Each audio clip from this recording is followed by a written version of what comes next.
Welcome to Sewing for All, created specially for you through boxcrafts.co.za.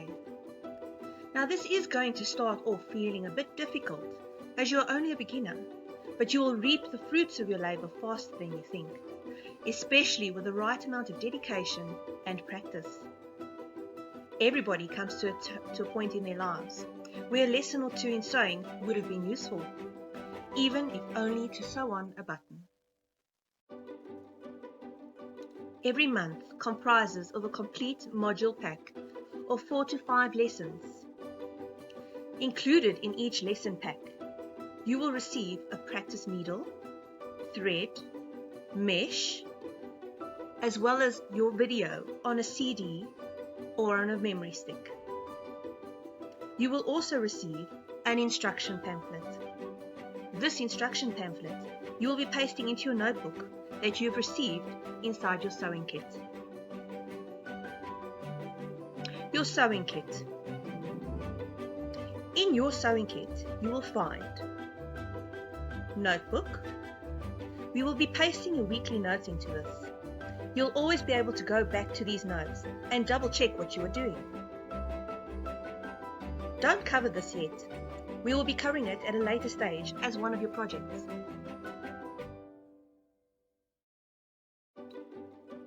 Measuring tape. A measuring tape is probably one of the most important items in your sewing kit. Everything needs to be measured before cutting because material can be expensive. We also don't want to spend too much time on a project for it to then be too small or too big in the end. Scissors. The scissors in your sewing kit is only a paper scissors, just to snip off a piece of thread occasionally. Mommy will need to take you to a material shop to buy material or sewing scissors for you at a later stage. Just like all your friends, every friend is different. You'll get friends that are right-handed and friends that are left-handed. If you are a left-handed friend, then you'll buy a very special left-handed scissors that is specially made for friends like you. Remember, a sewing scissors is very expensive, so we can't just cut anything with it. A paper scissors you'll just use for paper, and a sewing scissors you'll use only for sewing. May we run with the scissors? No, absolutely not. How do we carry a scissors? On the closed blades, so that we don't accidentally bump into somebody when coming around a corner. How do we give a scissors to someone? Also by holding the blades closed and handing the ears to them. Remember to always put your scissors away when you are done using it.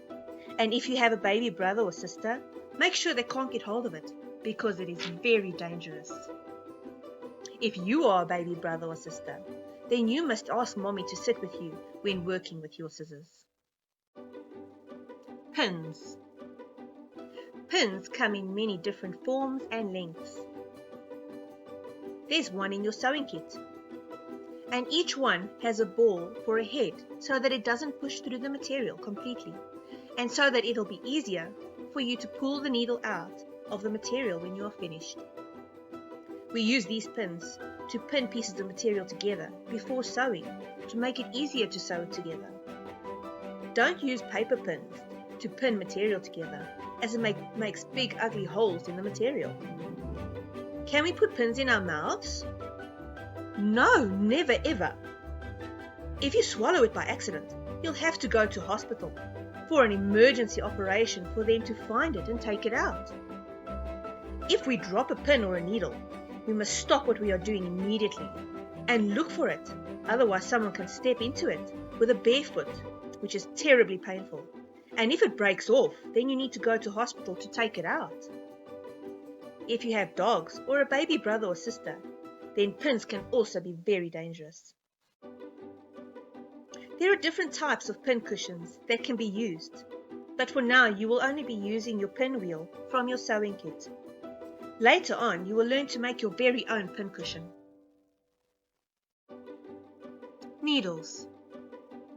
We use needles to sew material together by pushing thread through the eye of the needle and then sewing material, ribbons, buttons, etc. We can also use them to make patterns in the material.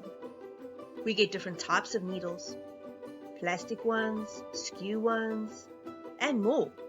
But the rules are the same as with pins. Can we put it into our mouths?